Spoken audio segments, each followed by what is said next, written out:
तो एक बड़ा मज़ा खेज़ बयानिया है कि जी हम तो कोई फैसला ही नहीं करते, हम तो बेख्तियार हैं और ये सारे फैसले करते हैं। भाई वो वज़ीर आज़म था, वो बाख्तियार वज़ीर आज़म था, जो बाद में कहता है मेरे पास तो इख्तियार ही क्यों नहीं था, फैसला नहीं करता हूँ। वो इतना बाख्तियार वज़ीर आज़म था कि उस वक्त तो वो कौम के जो आपका आर्मी चीफ है उसको कौम का बाप भी डिक्लेयर कर दिया था उन्होंने। ये काम तो किसी, इतना इख्तियार तो किसी वज़ीर आज़म के पास नहीं था आज तक 1947 से कि वो किसी आर्मी चीफ को कौम का बाप डिक्लेयर कर दे। हमें तो ये पता है कि कौम का एक ही बाप है, कायद-ए-आज़म मोहम्मद अली जिन्ना, वो अजीम शख्सियत जिसने ये मुल्क बनाया। हम तो उसको पढ़ के से आए थे, ये एक नया कौम का बाप लेके आगे थे, क्योंकि उनकी सियासत जो सी उस ये डिमांड करती थी। और जो उस वक्त DGI थे जिनको उन्होंने अपनी सियासत के लिए इस्तेमाल किया, आप ये इदारे पे नहीं लगा सकते, ये शख्सियात का खेल था। इख्तियार ना होने का बयानिया मुज़ाहिका खेज़ है। वो बाइख्तियार वज़ीर आज़म था जो बाद में कहता है मेरे पास फैसले का इख्तियार नहीं था। DGI SPR lieutenant general Ahmed Sharif Chaudhry की न्यूज़ कॉन्फ्रेंस, कहा वो इतना बाइख्तियार था, उसने उस वक्त के आर्मी चीफ को कौम का बाप डिक्लेयर कर दिया था। इतना इख्तियार किसी वज़ीर आज़म के पास नहीं था। हमें तो ये पता है कि कौम का एक ही बाप है, कायद-ए-आज़म मोहम्मद अली जिन्ना। वो शख्स कौम का एक नया बाप लेकर आ गया था क्योंकि उनकी सियासत उस वक्त ये डिमांड करती थी। उस वक्त की हुकूमत एक शख्स के गिर्द घूमती थी। हुकूमतें आज भी बाइख्तियार हैं, पहले भी थी। उस शख्स ने DGI को सियासत के लिए इस्तेमाल किया। ये इदारे का नहीं, शख्सियात का खेल था। बदकिस्मती में हमारे मुल्क में इदारे इस तरह से बाइख्तियार नहीं जैसे होने चाहिए, क्योंकि सियासत के जरिए उनको एक वक्त के लिए करप्ट कर दिया जाता है।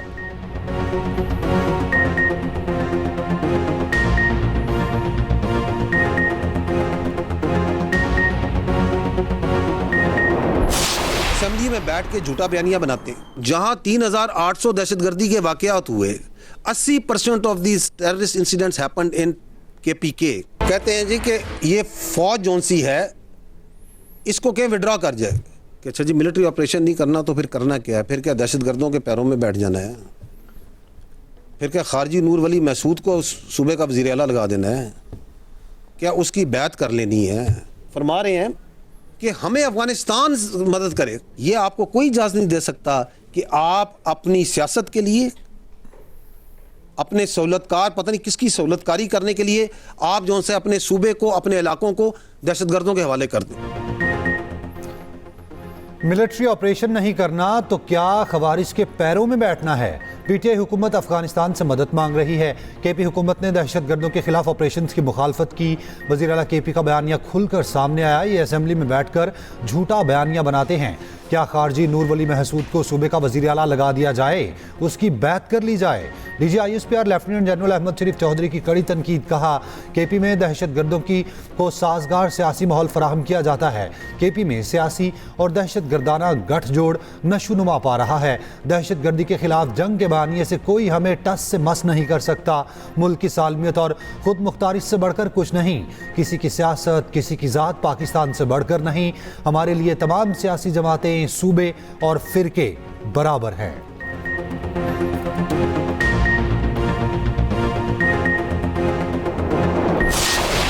हक में जब इन हिंदुस्तान का मुंह काला किया जाता है और दुनिया देखती है कि किस तरह पाकिस्तान की अवाम बुनियानो मरसूस बन के पूरी रियासत ना सिर्फ उसके आगे खड़ी होती है बल्कि उसको वो ज़रूरी सबक सिखाती है जो सिखाना ज़रूरी था। तो how then the effort is immediately put into by the Indians into the non state actors, that is their proxies फितना हिंदुस्तान और फितना खवारिज। कहा जाता है भारत और अफगानिस्तान मिलकर पाकिस्तान पर हमला करेंगे। आ जाओ, तुम दोनों का शौक पूरा करेंगे। जैसे आना है आओ, एक बार मसा ना करा दिया तो पैसे वापस। वीडियो चलाकर बताएंगे तुम दोनों का क्या हशर किया गया। DGI SPR lieutenant general Ahmed Sharif Chaudhry का कहना है पूरी दुनिया ने देखा कि मार्का हक में हिंदुस्तान का मुंह काला किया गया। ऑपरेशन सिंदूर की कालक अभी तक भारत के मुंह से नहीं जा रही। हिंदुस्तान ने नाम निहाद सिंदूर ऑपरेशन में भी बच्चों और खातून को निशाना बनाया। भारत ने मार्का हक के बाद दहशतगर्दी को खूब हवा दी। सरहद पार से दहशतगर्दी पर पाकिस्तान को सख्त जवाब देना पड़ा।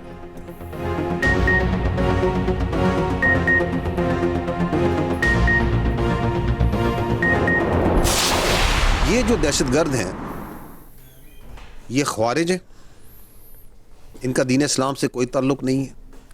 ये फितना और हिंदुस्तान है, इनका पाकिस्तान से या बलोचियत से कोई ताल्लुक़ नहीं है।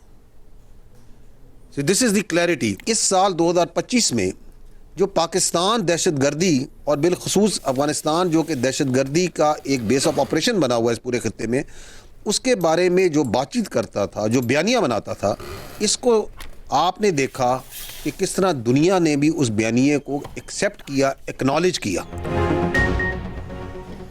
सियासी और अस्करी क़यादत एक पेज पर हैं। ये है रियासत का बयानिया। दहशतगर्दी के खिलाफ जंग बज़ोर ताकत जीतेंगे। अफगानिस्तान खिते में दहशतगर्दों की आमाजगाह, दहशतगर्दों का एक बाप अफगान तालिबान है। अफगानिस्तान को भारत का पैसा और सरपरस्ती हासिल है। अफगान तालिबान, खवारिज और हिंदुस्तान का गठजोड़ 2025 में खुलकर सामने आया। भारत, अफगान तालिबान और खवारिज का गठजोड़ खिते के अमन के लिए नुकसानदेह है। DGISPR lieutenant general Ahmed Sharif Chaudhry का कहना है, फितनल खवारिज और फितनल हिंदुस्तान का गठजोड़ अफगानिस्तान में है। तमाम दहशतगर्द तंजीमें और सरगना अफगानिस्तान में मौजूद हैं। दहशतगर्द कमांडर अफगानिस्तान से पाकिस्तान में कार्रवाइयों की हिदायत देते रहे। अफगानिस्तान में जंगी मईशत चल रही है।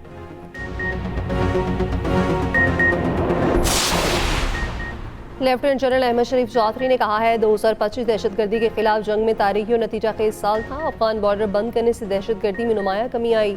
पिछले साल 75,175 इंटेलिजेंस बेस्ड ऑपरेशन किए गए। दहशतगर्दी के 5,400 वाक़यात हुए। 2,557 दहशतगर्द मारे गए। कानून नाफिज करने वाले और सिविलियंस के 1235 शहादतें हुई। गुज़श्ता बरस दहशतगर्दी के 10 बड़े वाक़यात में अफगान शहरी शामिल थे। नेशनल एक्शन प्लान बलोचिस्तान पर हुकूमत बलोचिस्तान तेजी से काम कर रही है। 8,601 स्कूल्स की बलोचिस्तान में फंक्शनल कर दिया गया। KP की हुकूमत ने सूबे में दहशतगर्दी के खिलाफ ऑपरेशन की मुखालफत की।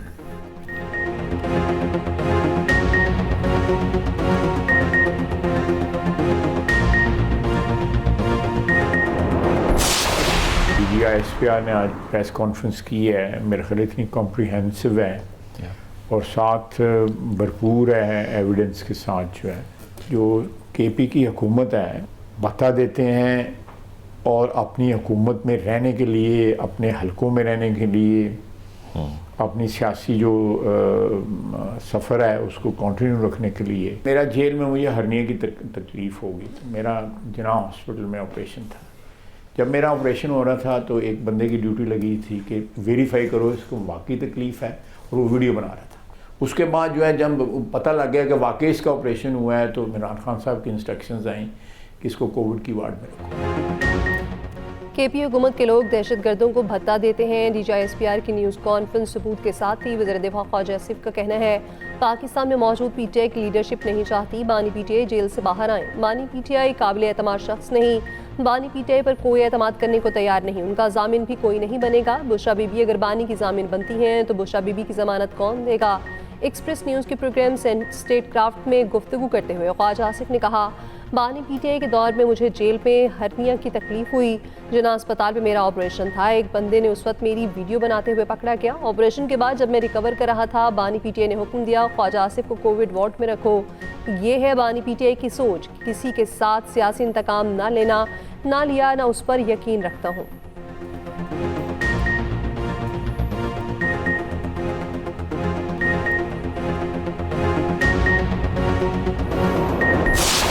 साहब से जब मुलाकात होगी वो जो बात करेंगे वही बात हतमी होगी। उसके अलावा हर चीज़ जो है वो चमकोई है। फैसले हमारे पास हैं इमरान खान से मिलने के। हमारा रास्ता यहाँ रियासत रोकती है, जबर यहाँ रियासत करती है। अगर सिंध में ऐसा नहीं होगा तो ये आइन और कानून की थोड़ी सी पासदारी होगी, कोई बहुत बड़ा एहसान नहीं होगा। सलमान अकरम राजा का बैरिस्टर गौहर को चेयरमैन PTI मानने से इनकार। सवाल पूछा गया, बैरिस्टर गौहर को अमली तौर पर साइडलाइन कर दिया गया, नया चेयरमैन कौन होगा?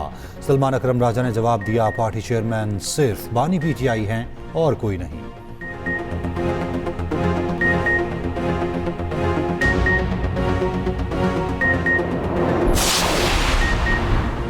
वज़ीर आज़म शहबाज शरीफ ने PIA के 75% हिस्से की निजकारी को बारिश का पहला कतरा करार दे दिया। निजकारी कमीशन में इस्लाहात के काम की रफ्तार बढ़ाने की हिदायत। खसारे वाले रियासती इदारों की निजकारी अव्वलीन तरजीह करार। निजकारी कमीशन में मेरिट की बुनियाद पर शफाफ तैनातियाँ यकीनी बनाने का हुक्म। कमीशन को डिजिटलाइज और तमाम मनसूबों का थर्ड पार्टी ऑडिट कराने की हिदायत। पब्लिक रिलेशंस और मार्केटिंग शोबा बेहतर बनाने पर जोर।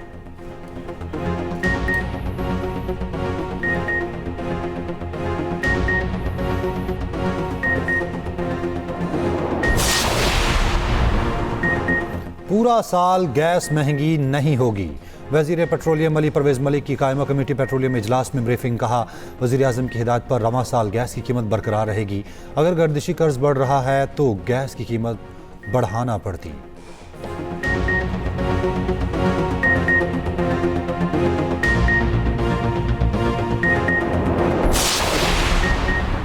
पाकिस्तान और बांग्लादेश के फ़ज़ाई अफवाज के दरमियान दिफाई ताउन मज़बूत बनाने पर इत्तफाक के चीफ ज़हीर अहमद बाबर सिद्धू का बांग्लादेश फ़ज़ाइया के लिए जामिया तरबेती ताउन की यकीन दहानी।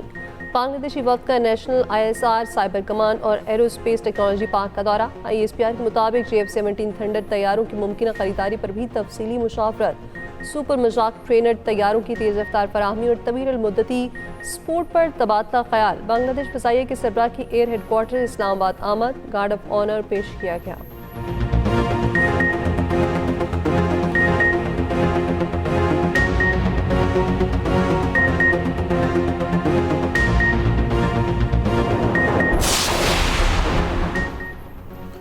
मुस्तफ़िज़ुर रहमान समेत 8 बांग्लादेशी क्रिकेटर्स PSL खेलने के ख्वाहां। IPL से निकाले गए मुस्तफ़िज़ुर रहमान PSL में रजिस्टर्ड। ज़राए के मुताबिक PSL रजिस्ट्रेशन में बांग्लादेश के क्रिकेटर्स की तादाद में इजाफा। रजिस्ट्रेशन कराने वालों में मुस्तफ़िज़ुर रहमान और शकीबुल हसन शामिल। तौहीद, तस्कीन अहमद, रिशाद हुसैन भी फहरिस्त का हिस्सा। तंजीदुल हसन, महमूदुल्लाह रियाज, हसन मोहम्मद की भी रजिस्ट्रेशन।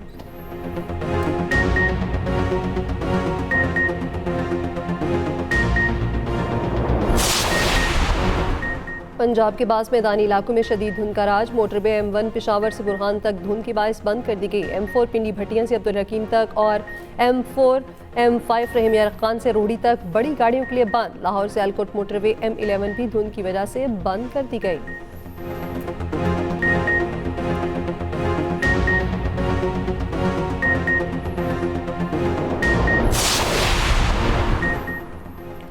अमरीकी सदर ट्रंप का वेनेजुएला का तेल अपने पास रखने का ऐलान। कहा, इराक और वेनेजुएला के मामले में फ़र्क ये है कि तेल अपने पास नहीं रखा, हम वेनेजुएला का तेल अपने पास रखेंगे। मादुरो की गिरफ्तारी का ऑपरेशन सिर्फ हमारी फ़ौज ही अंजाम दे सकती थी। डेमोक्रेट्स की तनकीद महज मुनाफ़कत है। मादुरो एक पुरतशद्दुद शख्स हैं। वो कभी कभार मेरा डांस भी नकल करने की कोशिश करता था। मेरी पॉलिसी दुरुस्त, मुखालिफिन की ख़राब है।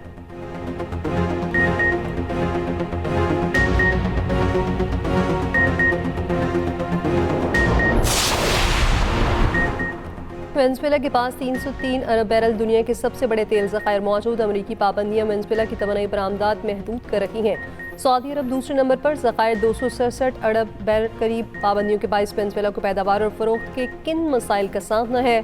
ख़ुसूसी रिपोर्ट AC बुलेटिन का हिस्सा।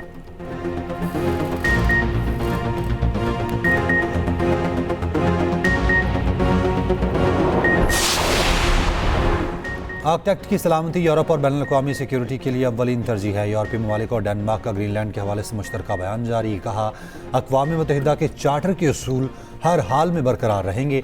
ग्रीनलैंड के मुस्तकबिल के फैसले का हक सिर्फ ग्रीनलैंड और डेनमार्क के अवाम के पास है। खुद मुख्तारी और सरहदी सालमियत की अहमियत पर जोर।